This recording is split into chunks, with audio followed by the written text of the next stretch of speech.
नमस्कार दोस्तों study online 24 में आपका स्वागत है। तो दोस्तों अगर अभी तक अपने चैनल को सब्सक्राइब नहीं किया है तो सब्सक्राइब कर लीजिए। दोस्तों अभी हम लोग देखेंगे संविधान के महत्वपूर्ण अनुच्छेद। इसमें हम लोग पार्ट 2 देखेंगे। पार्ट 1 में हम लोग 1 से 30 तक क्वेश्चन कर लिए हैं। पार्ट 2 में हम लोग 31 से 60 तक करेंगे। तो आइए शुरू करते हैं। तो दोस्तों सबसे फर्स्ट क्वेश्चन है 31। तो 31 में क्या दिया गया है, संविधान के किस अनुच्छेद में धन विधेयक की परिभाषा दी गई है। तो ये काफ़ी इम्पोर्टेंट है और यहाँ आपको 4 ऑप्शन दिए गए हैं। आर्टिकल 103, आर्टिकल 109, फिर आर्टिकल 110 और आर्टिकल 124। और ये क्वेश्चन दोस्तों यूपीपीसीएस में पूछा भी गया है। तो संविधान के किस अनुच्छेद में धन विधेयक की परिभाषा दी गई है, तो इसका जो राइट आंसर होगा दोस्तों सी होगा, यानी आर्टिकल 110 में। नेक्स्ट है 32। भारतीय संविधान का कौन सा अनुच्छेद भारत के संचित कोष से संबंधित है। तो ये भी काफ़ी इम्पोर्टेंट है कि भारतीय संविधान का कौन सा अनुच्छेद भारत के संचित कोष से संबंधित है। तो यहाँ 4 ऑप्शन दिए गए हैं। अनुच्छेद 112 29, अनुच्छेद 146 3 और अनुच्छेद 148 6। तो इसका जो आंसर होगा दोस्तों ए, बी और सी तीनों संबंधित है, यानी राइट आंसर होगा डी। नेक्स्ट है 33। तो भारतीय संविधान का निम्नलिखित में कौन सा अनुच्छेद भारत के राष्ट्रपति के अध्यादेश जारी करने की शक्ति प्रदान करता है। तो ये काफ़ी इंपॉर्टेंट क्वेश्चन है कि भारतीय संविधान का कौन सा अनुच्छेद है जो भारत के राष्ट्रपति को अध्यादेश जारी करने की शक्ति प्रदान करता है। तो यहाँ 4 ऑप्शन आपको दिए गए हैं। फर्स्ट में है 74, फिर 78, फिर 123 और 124 2। तो दोस्तों भारतीय संविधान का जो आर्टिकल 123 है राष्ट्रपति को अध्यादेश जारी करने की शक्ति प्रदान करता है, यानी इसका राइट आंसर क्या होगा सी। नेक्स्ट है 34। संविधान के किस अनुच्छेद में सर्वोच्च न्यायालय के न्यायाधीश पर महाभियोग चलाए जाने का प्रावधान है। तो ये काफ़ी इंपॉर्टेंट है कि सर्वोच्च न्यायालय के न्यायाधीश पर महाभियोग चलाए जाने का प्रावधान किस आर्टिकल में दिया गया है। तो यहाँ 4 ऑप्शन आपको हैं। आर्टिकल 256, आर्टिकल 151, आर्टिकल 124 और आर्टिकल 111। तो दोस्तों आर्टिकल 124 के तहत सर्वोच्च न्यायालय के न्यायाधीश पर महाभियोग चलाने का प्रावधान है। तो ये आपका 33 और 34 काफ़ी इंपॉर्टेंट है कि भारत के राष्ट्रपति द्वारा अध्यादेश जारी करने की शक्ति 123 के अंतर्गत है और सर्वोच्च न्यायालय के न्यायाधीश पर महाभियोग चलाने का प्रावधान 124 में उल्लेख किया गया है। नेक्स्ट है 35 नंबर। राष्ट्रपति सर्वोच्च न्यायालय से संविधान के किस अनुच्छेद के अंतर्गत परामर्श ले सकता है। तो ये काफ़ी इंपॉर्टेंट है कि राष्ट्रपति सर्वोच्च न्यायालय से किस अनुच्छेद के तहत परामर्श ले सकता है। तो यहाँ 4 ऑप्शन है। ए में दिया है अनुच्छेद 123, फिर बी में दिया है 352, सी में दिया है अनुच्छेद 312 और डी में दिया है अनुच्छेद 143। तो दोस्तों राष्ट्रपति सर्वोच्च न्यायालय से अनुच्छेद 143 के अंतर्गत परामर्श ले सकता है। फिर 36 नंबर देखते हैं। सर्वोच्च न्यायालय अपने द्वारा सुनाए गए किसी निर्णय या आदेश का पुनर्अवलोकन कर सकता है। यह व्यवस्था संविधान के किस अनुच्छेद में है। तो दोस्तों इसका जो आंसर होगा, इसका आंसर होगा आपका सी, यानी आर्टिकल 137 जो है इसके द्वारा सर्वोच्च न्यायालय अपने द्वारा सुनाए गए किसी निर्णय या अध्यादेश का पुनर्अवलोकन कर सकता है। नेक्स्ट है 37। संविधान के निम्नलिखित में से किस अनुच्छेद में यह व्यवस्था की गई है कि उच्चतम न्यायालय द्वारा विनिश्चित विधि भारत के राज्य क्षेत्र के भीतर सभी न्यायालयों पर आबद्धकर होगी, यानी मान्य होगी। तो इसमें 4 ऑप्शन आपको दिए गए हैं दोस्तों। ऑप्शन ए में है अनुच्छेद 141, बी में है अनुच्छेद 142, सी में है अनुच्छेद 143 और डी में है अनुच्छेद 144। तो इसका जो राइट आंसर होगा अनुच्छेद 141। नेक्स्ट है भारतीय संविधान में सर्वोच्च न्यायालय तथा उच्च न्यायालय को न्यायिक पुनरावलोकन की शक्ति प्रदान की गई है। तो ये काफ़ी इम्पोर्टेंट है कि सर्वोच्च न्यायालय तथा उच्च न्यायालय को न्यायिक पुनरावलोकन की शक्ति प्रदान की गई है, यानी जो अपना निर्णय लगा उस पर पुनरावलोकन कर सकता है, यानी फिर से उस पर संशोधन कर सकता है। तो यहाँ 4 ऑप्शन है। आर्टिकल 13, आर्टिकल 32, आर्टिकल 226 और आर्टिकल 368। तो इसका जो राइट आंसर होगा दोस्तों आर्टिकल 32 होगा, जिसे संवैधानिक उपचारों का अधिकार भी कहा जाता है। तो आर्टिकल 32 के अंतर्गत सर्वोच्च न्यायालय तथा उच्च न्यायालय न्यायिक पुनरावलोकन की शक्ति का उल्लेख किया गया है। नेक्स्ट 39 नंबर है, संविधान के किस अनुच्छेद के अंतर्गत अधीनस्थ न्यायालय या जिला न्यायालय का प्रावधान किया गया है। तो ये भी काफ़ी इम्पोर्टेंट है कि संविधान के किस अनुच्छेद के अंतर्गत अधीनस्थ न्यायालय तथा जिला न्यायालय का प्रावधान है। तो इसका जो राइट आंसर होगा आर्टिकल 233। क्या होगा? आर्टिकल 233। नेक्स्ट 40 नंबर, भारतीय संविधान का कौन सा अनुच्छेद संवैधानिक प्रावधानों की संघीय संसद या राज्य विधान पालिकाओं द्वारा बनाए गए नियमों या कानूनों की प्राथमिकता प्रदान करती है। तो ये काफ़ी इम्पोर्टेंट है। तो यहाँ जो क्वेश्चन का आंसर होगा ये बीपीएससी 2002 में भी पूछा गया है। तो इसका जो राइट आंसर होगा दोस्तों आर्टिकल 245 यानी आर्टिकल। नेक्स्ट है 40 नंबर, भारतीय संविधान का कौन सा अनुच्छेद संवैधानिक प्रावधानों की संघीय शक्ति राज्य विधान पालिकाओं द्वारा बनाए गए नियमों और कानूनों की प्राथमिकता प्रदान करता है। तो यहाँ ऑप्शन दिए गए हैं आर्टिकल 13, आर्टिकल 32, आर्टिकल 245 और आर्टिकल 326। और ये क्वेश्चन दोस्तों बीपीएससी 2002 में पूछा गया है। तो इसका जो राइट आंसर होगा सी होगा यानी आर्टिकल 245। नेक्स्ट है, किस अनुच्छेद के अंतर्गत अवशिष्ट शक्तियाँ केंद्र के पास है। तो ये काफ़ी इम्पोर्टेंट है कि अवशिष्ट शक्तियाँ केंद्र के पास जो हैं वो किस आर्टिकल के तहत दी गई है। तो यहाँ 4 ऑप्शन है, आर्टिकल 245, आर्टिकल 246, आर्टिकल 247 और आर्टिकल 248। तो इसका राइट आंसर आर्टिकल 248 यानी डी होगा। नेक्स्ट 42 नंबर है,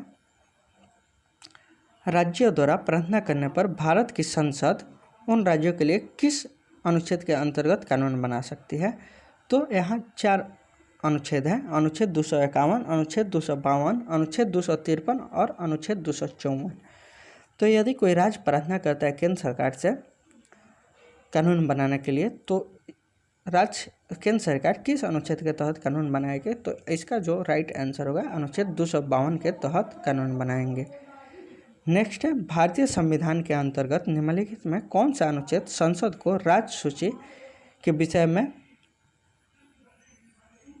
विधि बनाने की शक्ति प्रदान करता है। तो भारतीय संविधान के किस अनुच्छेद के अंतर्गत संसद को राज्य सूची के विषय में संबंध बनाने में विधि बनाने की शक्ति प्रदान की गई है। तो इसका आंसर होगा राइट आंसर 43 का डी यानी अनुच्छेद 249 के तहत। ये क्वेश्चन यूपीपीसीएस 2013 में पूछा गया है। नेक्स्ट है 44 नंबर, भारतीय संविधान का कौन सा अनुच्छेद संसद को अंतर्राष्ट्रीय समझौतों को लागू करने के लिए विधि निर्माण की शक्ति प्रदान करता है। तो यहाँ 4 ऑप्शन दिए गए हैं, आर्टिकल 249, आर्टिकल 250, आर्टिकल 252 और आर्टिकल 253। तो 44 का जो राइट आंसर होगा आर्टिकल 253 के तहत अंतर्राष्ट्रीय समझौतों को लागू करने के लिए विधि निर्माण की शक्ति प्रदान की गई है। और ये भी क्वेश्चन यूपीपीसीएस में पूछा गया है। नेक्स्ट है 45 नंबर, तो केंद्र तथा राज्य के प्रशासनिक संबंध भारतीय संविधान के किस अनुच्छेद में वर्णित है।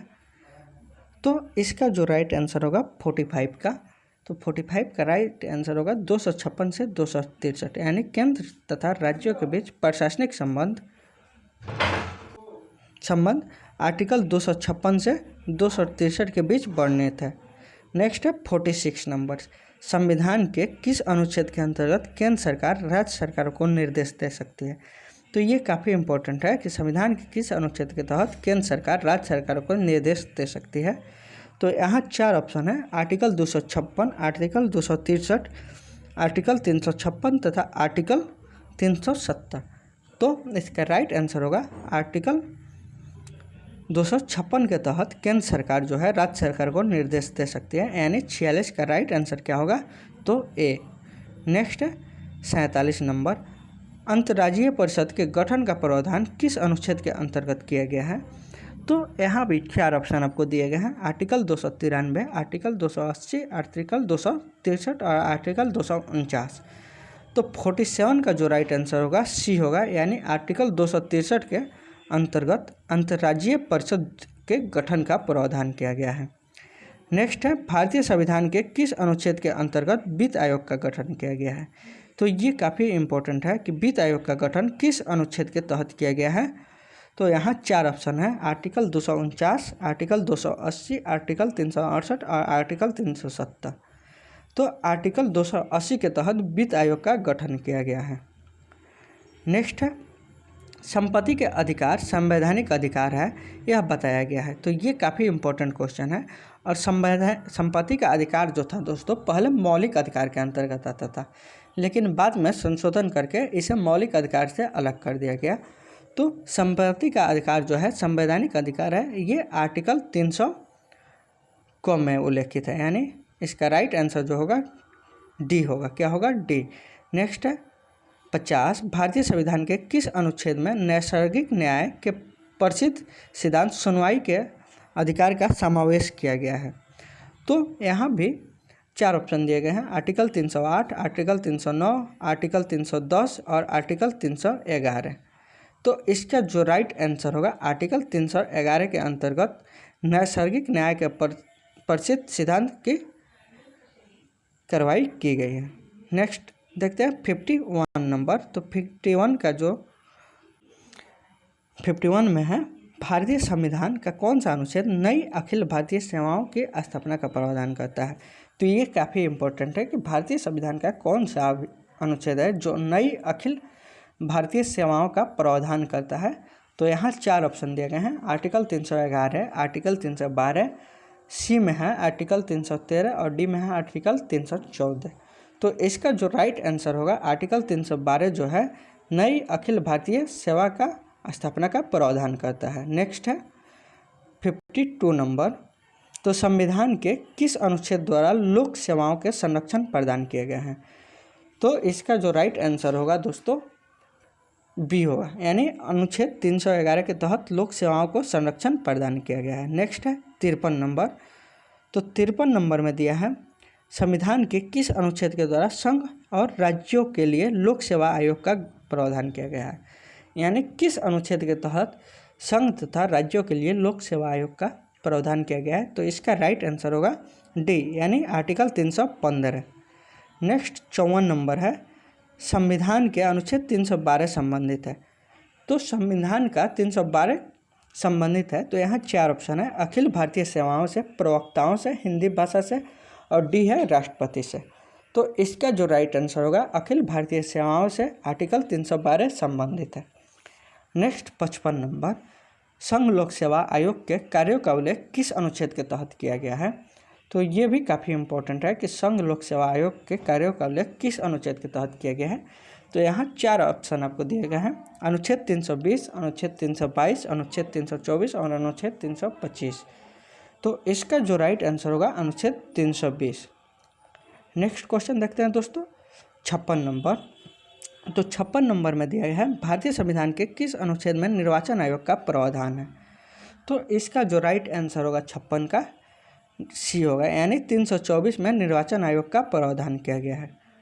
डी देखते हैं, 57 देखते हैं, लोकसभा में एंग्लो इंडियन समुदाय के प्रतिनिधित्व के लिए प्रावधान संविधान के किस अनुच्छेद के अंतर्गत किया गया है? तो ये भी काफ़ी इम्पोर्टेंट है कि लोकसभा में एंग्लो इंडियन समुदाय के प्रतिनिधित्व के लिए प्रावधान किस अनुच्छेद में उल्लेखित है?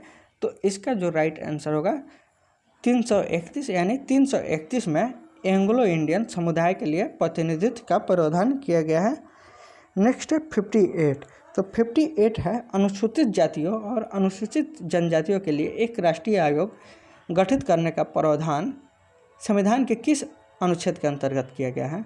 तो दोस्तों इसका जो राइट आंसर होगा अनुच्छेद 338 और 338A। नेक्स्ट है, संविधान के किस अनुच्छेद के अंतर्गत हिंदी को राजभाषा का दर्जा प्रदान किया गया है? तो ये काफ़ी इम्पोर्टेंट है कि संविधान के किस अनुच्छेद के अंतर्गत हिंदी को राजभाषा का दर्जा प्रदान किया गया है। तो यहाँ 4 ऑप्शन दिए गए हैं, अनुच्छेद 343(1), अनुच्छेद 345(1), अनुच्छेद 346(1) और अनुच्छेद 348(1). तो इसका जो राइट आंसर होगा अनुच्छेद 343(1) में हिंदी को राजभाषा का दर्जा प्रदान किया गया है। नेक्स्ट है 60 नंबर, किस अनुच्छेद में यह प्रावधान किया गया है कि संघ की राजभाषा हिंदी होगी तथा लिपि देवनागरी होगी? और ये काफ़ी इंपॉर्टेंट क्वेश्चन है दोस्तों कि किस आर्टिकल में यह उल्लेख किया गया है कि संघ की जो राजभाषा होगी हिंदी होगी और लिपि देवनागरी होगी? तो तो यहाँ 4 ऑप्शन है, आर्टिकल 324, आर्टिकल 343, आर्टिकल 352 और आर्टिकल 371। तो दोस्तों इसका जो राइट आंसर होगा आर्टिकल 343, यानी आर्टिकल 343 में उल्लेखित है कि संविधान में संघ की जो राजभाषा होगी हिंदी होगी और लिपि देवनागरी होगी। तो दोस्तों ये वीडियो का सीरीज आपको अच्छा लगा हो तो अधिक से अधिक लाइक, शेयर और सब्सक्राइब कीजिए। धन्यवाद दोस्तों।